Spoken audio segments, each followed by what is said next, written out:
انبیاء علیہ السلام کو اللہ نے جو نبوت عطا فرمائی ہے، یہ نبوت کمال علمی ہے۔ نبی عمل میں بھی با کمال ہوتا ہے، نبی علم میں بھی با کمال ہوتا ہے، لیکن نبوت جو کمال ہے یہ کمال علمی ہے۔ نبوت کمال علمی ہے۔ نبوت کے کمال علمی ہونے کی دلیل کیا ہے؟ اس کو اچھی طرح ذہن نشین فرما لیں۔ پہلی دلیل یہ ہے کہ قرآن کریم میں اللہ تعالیٰ نے یہ بات ارشاد فرمائی کہ بعض انبیاء کو ہم نے بعض انبیاء پر فضیلت دی ہے۔ سورۃ البقرہ آیت نمبر 253، تلک رسل فضلنا بعضهم علی بعض منہم من کلم اللہ ورفع بعضهم درجات، کہ ہم نے بعض رسولوں کو دوسرے بعض رسولوں پر فضیلت دی ہے۔ اس آیت کریمہ سے پتہ چلا کہ بعض نبی بعض نبیوں سے افضل ہے۔ یہ بات ذہن نشین فرما لیں کہ نبی غیر نبی سے افضل ہوتا ہے۔ اس میں کوئی اشکال کی بات، ایسا نہیں ہو سکتا کہ کوئی شخص نبی نہ ہو اور نبی سے افضل ہو، یہ نہیں ہو سکتا۔ جو انبیاء ہیں ان میں سے بعض انبیاء سے افضل ہیں، جس طرح صحابہ کرام رضی اللہ عنہم مجمعین بعد کے لوگوں میں تمام سے افضل ہیں، لیکن صحابہ کرام میں سے بعض صحابہ دوسرے بعض صحابہ سے افضل ہیں، اس میں کوئی اشکال کی بات نہیں ہے۔ اسی طرح سورۃ الاسراء آیت نمبر 55، وَلَقَدْ فَضَّلْنَا بَعْضَ النَّبِيِّينَ عَلَىٰ بَعْضٍ وَآتَيْنَا دَاوُودَ زَبُورًا، ہم نے بعض انبیاء کو دوسرے بعض انبیاء پر فضیلت دی ہے۔ تو ایک نبی کا دوسرے نبی سے افضل ہونا یہ تو قرآن کریم سے ثابت ہے۔ نبوت کمال علمی ہے، کمال عملی۔ نبی باکمال دوسروں سے بڑھ کر ہے، امت کے تمام افراد سے بڑھ کر ہے، طبقات سے بڑھ کر ہے، لیکن اصل کمال پیغمبر کا کمال علمی ہے۔ کسی بھی شخص کا کمال وہ ہوتا ہے کہ جو اس میں ہو اور دوسرے میں نہ ہو، یا جتنا اس میں ہے اتنا دوسرے میں نہ ہو۔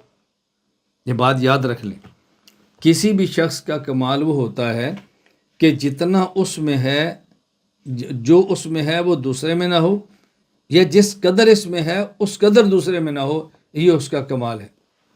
میں مثال دے کر سمجھایا کرتا ہوں۔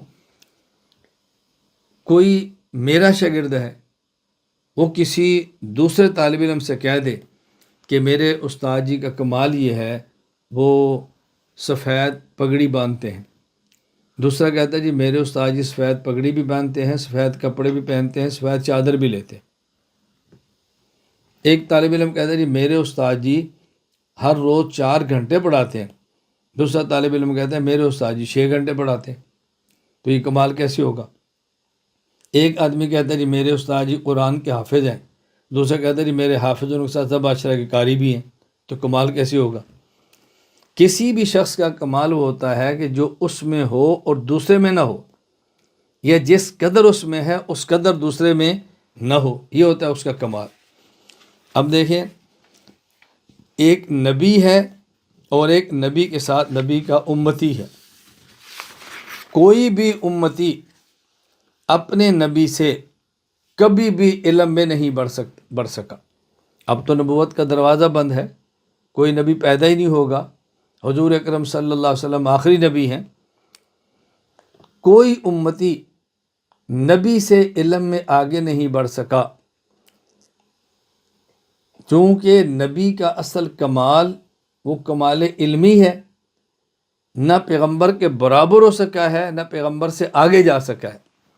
جو علم نبی کے پاس ہوتا ہے امت کے پاس نہ ہی اتنا ہوتا ہے اور نہ ہی اس سے زیادہ ہوتا ہے۔ نبی کا علم یہ نبی کا کمال ہوتا ہے۔ جہاں تک تعلق ہے عمل کا، بس اوقات دیکھنے میں، بس اوقات بظاہر عمل کی گنتی کریں تو عام آدمی سمجھتا ہے کہ شاید عمل امتی کے پاس نبی سے زیادہ ہے۔ میں اس کی مثال دیتا ہوں۔ حضور اکرم صلی اللہ علیہ وسلم نے اعلان نبوت فرمایا 40 سال کی عمر میں، اور آپ 63 سال کی عمر میں دنیا سے رخصت ہو گئے۔ تو ظاہر ہے نبی کریم صلی اللہ علیہ وسلم کی نمازیں جب سے 5 نمازیں آئی ہیں تو اتنے سال ہوں گے نا، 23 سال تو نہیں پڑھ سکتی۔ رسول اکرم صلی اللہ علیہ وسلم کے روزے مدینہ منورہ کی زندگی کے بعد فرض ہیں۔ نبی پاک صلی اللہ علیہ وسلم کا حج وہ زندگی میں ایک ہے۔ نبی پاک صلی اللہ علیہ وسلم کے عمرے وہ 4 ہیں۔ رسول اکرم صلی اللہ علیہ وسلم کے غزوات 27 ہیں، یا کم و بیش تعداد ہو سکتی ہے۔ میں اب بتانا چاہ رہا ہوں کہ آپ رسول اکرم صلی اللہ علیہ وسلم کا حج، رسول اکرم صلی اللہ علیہ وسلم کے عمرے، نبی کریم صلی اللہ علیہ وسلم کی نمازیں، آپ کے روزے، آپ اس کی گنتی کریں اور پھر گنتی امت کی کریں تو آپ کو کئی امتی ملیں گے جس نے زندگی میں 50 حج کیے ہیں، کئی امتی ملیں گے جس نے 60 عمرے کیے ہیں، کئی امتی آپ کو ملیں گے کہ جس کی عمر 100 سال ہے اور 80 سال سے روزے رکھ رہا ہے، 80 سال سے نمازیں پڑھ رہا ہے۔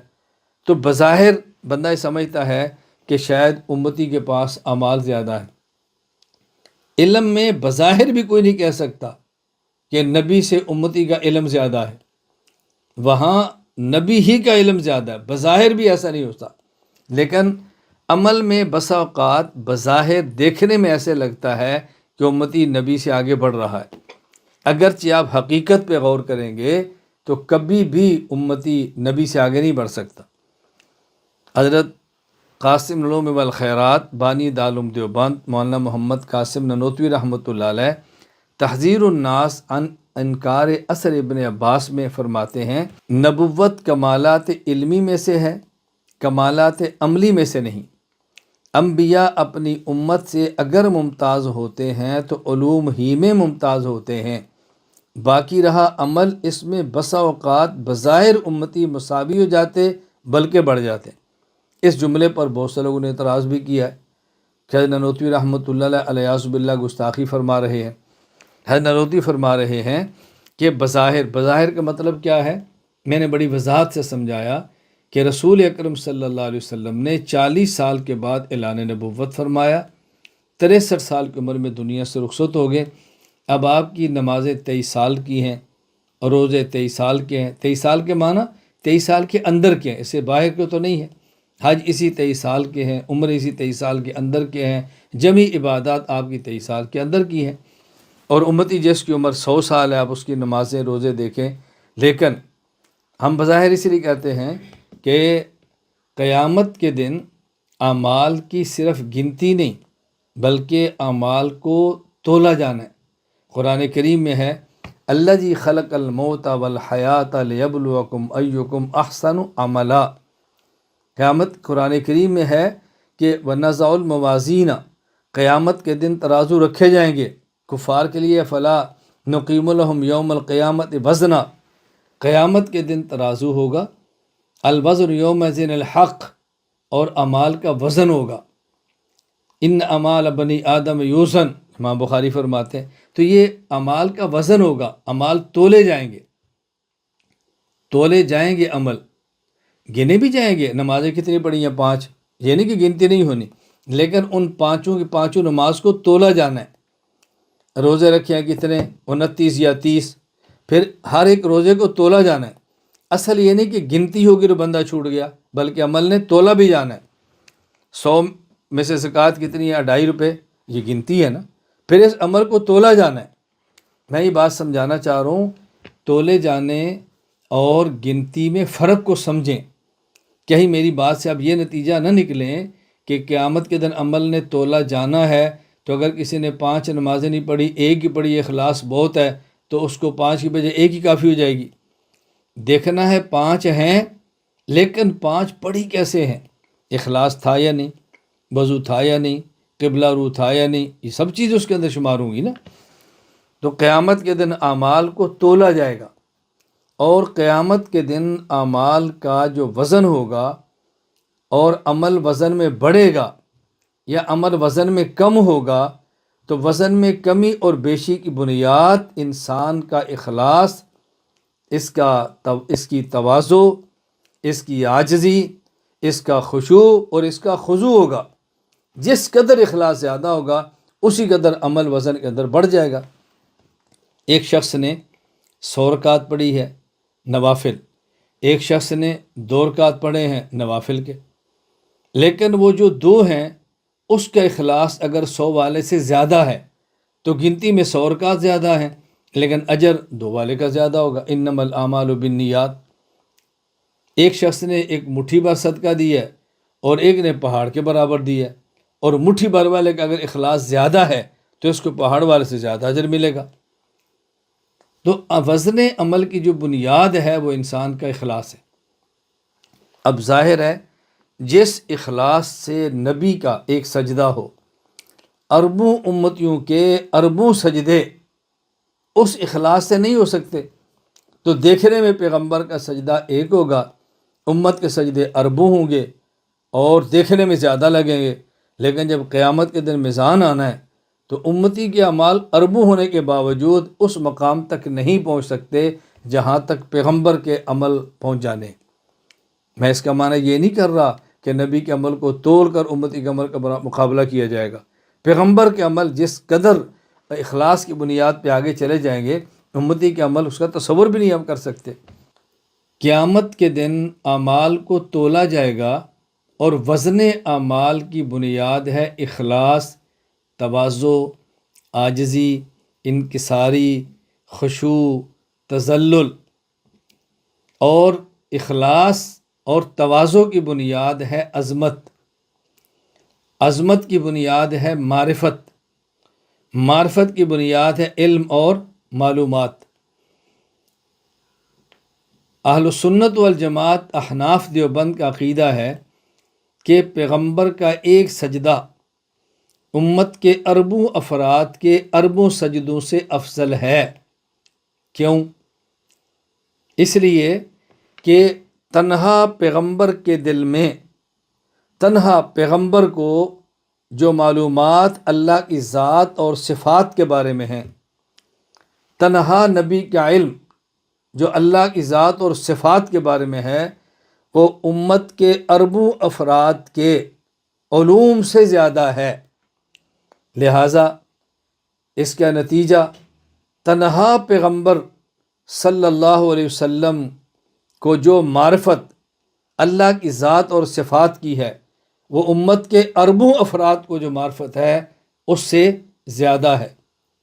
اس کا نتیجہ تنہا پیغمبر صلی اللہ علیہ وسلم کے دل میں جو عظمت اللہ کی ذات کی ہے، امت کے اربوں افراد کے قلوب میں جو عظمت ہے اس سے زیادہ ہے۔